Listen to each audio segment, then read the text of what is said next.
చంద్రబాబు నాయుడు గారు దీన్ని గతంలోనే ప్రభుత్వమే చేయాలి ఈ పండగ. అల్లూరి సీతారామరాజు గారు ఒక శక్తి, ఒక వ్యక్తి కాదు. బ్రిటిష్ సైన్యం మీద ఆ రోజు బ్రిటిష్ సైన్యం అంటే చాలా పెద్ద ఫోర్స్. అటువంటి సైన్యాన్ని ఒక్కడో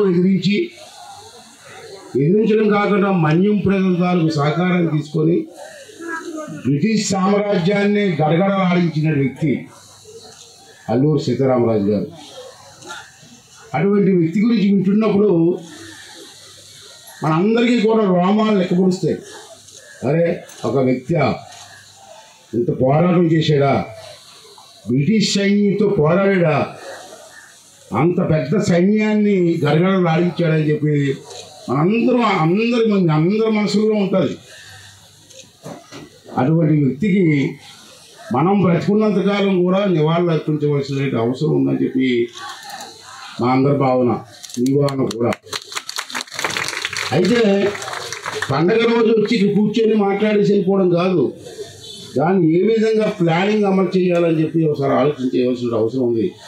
మీరు చూశారు ఇక్కడ అతను పుట్టింది 4వ తేదీ, అంటే ఇవాళ 4th జూలై 4న పుట్టారు 97లో. చనిపోయింది 7వ తారీఖు మే 1924లో.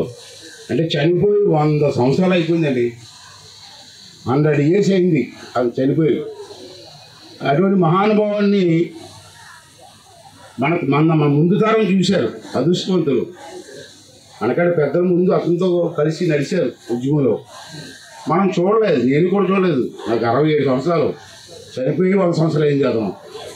నేను కూడా చూడలేదు. అయినప్పుడు కూడా అతను ఉద్యమకాలు పుస్తకాలు చదువుతూ ఉంటే ఎంతో ఇంట్రెస్టింగ్ ఉంటుంది. పూర్వం ఎవరికి తెలిసింది కాదు. మహా వ్యక్తి, మహానుభావులు ఎప్పుడు కూడా కృష్ణగా సినిమా తీశారు. మీ అందరికి తెలుసు. ఇక్కడే షూటింగ్ కూడా ఇక్కడే జరిగింది. ఇక్కడే ఒక పాట కూడా తీశారు. కృష్ణ గారు సినిమా తీసిన తర్వాత అల్లూరి సీతారామరాజు గురించి సామాన్య వ్యక్తికి కూడా తెలిసిపోయింది. విప్లవ వీరుడు అల్లూరి సీతారామరాజు అంటే ఎవరు, అతని తాలూకు చరిత్ర ఏంటో కృష్ణ గారు బ్రహ్మాండంగా సినిమా తీశారు.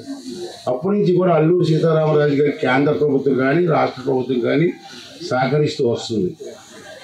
మనం కూడా అతనిలా పోరాటం చేయలేం, కానీ అతను పెళ్లి లేదు పాప, పెళ్లి చేసుకోకుండా పోరాటం చేశాడు.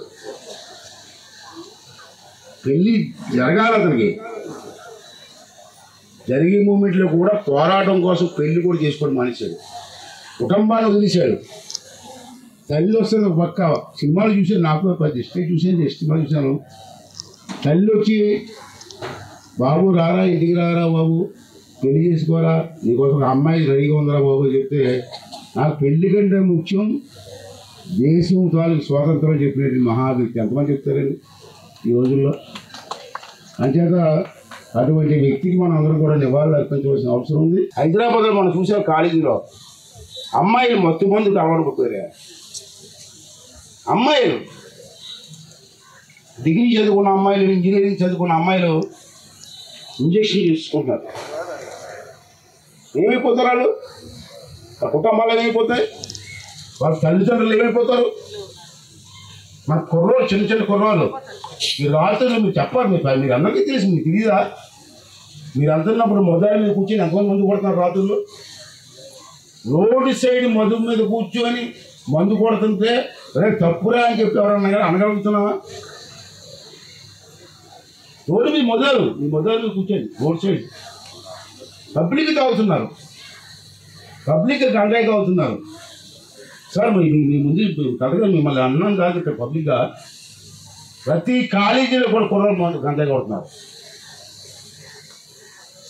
మాకు తల్లిదండ్రులు ఏమో చదువుకుంటారు, మా చదువు పంపిస్తాం, అది హాస్టల్లో గంగాయి తాగుతున్నారు. మగపిల్లలు గంగాయి తాగితే, ఆ వయసులో గంగాయి తాగితే మీ పెళ్ళి అయిన తర్వాత సంసారం పనిపోతాడా? ఏంటి నవ్వుతారు మీరు? కనీసం మీ పిల్లలు అక్కడ ఏం చేస్తున్నారో ఎప్పుడైనా తల్లిదండ్రులు చూస్తున్నారా? చూడం. కాలేజీలు జాయిన్ చేస్తాం, అమ్మ అక్కడ బ్రహ్మాండం చదివేస్తారు అనుకుంటాం. అవి ఏం చేస్తాం మీకు తెలుసా? కానీ నెలకు ఒకసారి వెళ్ళి కాలేజీకి వెళ్ళి ఏం చేస్తున్నాడు మా కుర్రోడు ఎంక్వైరీ చేస్తున్నారా? లేదే. ఎంత ఘోరమండి గంజాయి మందు మనిషిని ఈనపరిచేస్తుంది, చూస్తుండగా చచ్చిపోతారు. అంత ఘోరమైన పరిస్థితులు ఇవాళ రాష్ట్రంలో ఉన్నాయి. దాని పోలీస్ డిపార్ట్మెంట్ కాదు, పోలీసుతో పాటు మనం కూడా సహకరించాలా. నేను పబ్లిక్గా చెప్తాను, మీరేమనుకోండి, తిట్టుకోండి, నన్ను తిట్టుకోండి. మన ప్రాంతంలో కానీ జిల్లాలో కానీ గంజా వ్యాపారం చేస్తున్న వాళ్ళు ఎవరో మీకు తెలియదా? తెలుసు, మీకు తెలుసు సార్, చెప్పరు. అందుకే సార్ ఎస్పీ గారు మీకు చెప్తే ఉక్కుపాదం మోపండి సార్. అవసరమైతే కట్ చేసి పారేయండి. ఒక్కొక్కరు ఎంతమంది జీవితం పోటీ చేస్తారండి? ఈ డబ్బు కోసం, ఈ వ్యాపారం కోసం చిన్న కుర్రలు గంజాయి మోపుతారా సార్? మీకు కావాలంటే నన్ను వేసుకోండి సార్. సహజంగా ఏ రూట్లో గంజాయి వెళ్తామని చెప్తాను నేను. ఎక్కడికి స్టార్ట్ అవుతుంది, ఏ రూట్లో వెళ్తుంది, తూర్పు ఎక్కడికి వెళ్తుంది, అటు రోడ్డు ఎక్కడికి వెళ్తుంది, అనకాపల్లి ఎక్కడికి వెళ్తుంది, నేషనల్ హైవేకి ఎక్కడికి వెళ్తుంది, దానికి సహకరిస్తున్న నాయకులు ఎవరు, దాన్ని ట్రాన్స్పోర్ట్ చేస్తున్న వ్యక్తి కూడా డబ్బు ఇస్తారు సార్. మీరు యాక్షన్ తీసుకోవాలి. మీరు అప్పుడు చెప్పి వదిలేసి అనుకోండి, నా మీద వాళ్ళు అటాక్ ఇస్తారు. దేశంలో ఎవరికి అయిపోతే గేట్ రాని ఇవ్వాలి సార్, తప్పులేదు.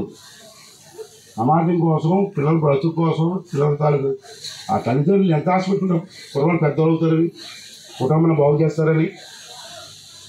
ఆశలన్నీ అడియాసలు అయిపోతుంటే మనం కూడా చూస్తూ ఉంటే మనకి ఎందుకంటే పదవులు ఎస్పీగా మీరెందుకు కలెక్టర్గా ఎందుకు, ఆవిడెందుకు, ఏసీగా నేనెందుకు, పొలిటీషియన్గా తెలుసు మనకి ఎక్కడ జరుగుతుంది, ఎవరు చేస్తున్నారు, ఎవరు పంపిస్తున్నారు.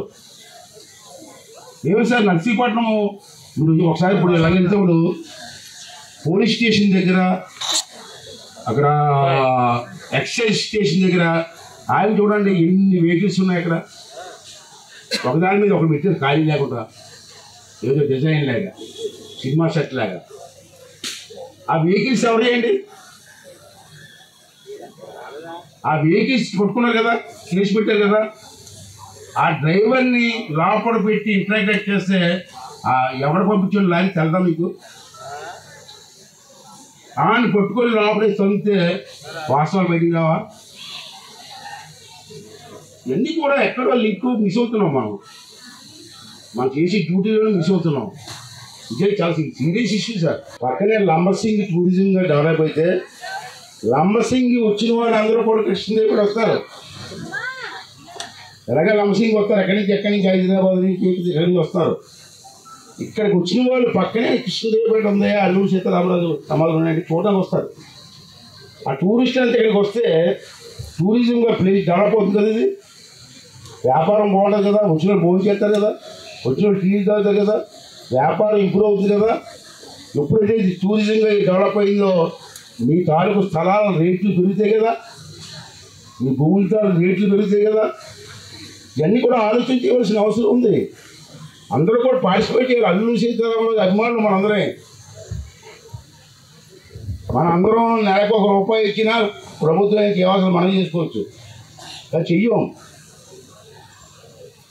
అంటే ఇవన్నీ కూడా సార్ అఫీషియల్స్ తీసుకొని ఈ 5 సంవత్సరాలు ప్రభుత్వం ద్వారా కావాల్సిన అన్ని చేస్తాను. 5 సంవత్సరాల తర్వాత మళ్ళీ దీన్ని కంటిన్యూ అవ్వాలా. దాన్ని ఏమంటారంటే దీని ఆదాయం దీనికే సరిపోయేలా పెంచుకోవాలా. ఎవడే అవసరం లేదు, దీనికి వచ్చిన ఆదాయాన్ని దీనికే సరిపోయేలాగా మనం చేసుకోగలిగితే ఎవరి మీద ఆధారపడే అవసరం లేదు. మనం మరిన్ని వీడియోస్ కోసం ఛానల్ ని సబ్స్క్రైబ్ చేయండి, లేటెస్ట్ అప్డేట్స్ కోసం వాట్సాప్ ఛానల్ ని ఫాలో చేయండి, అండ్ లింక్ డిస్క్రిప్షన్ లో ఉంది.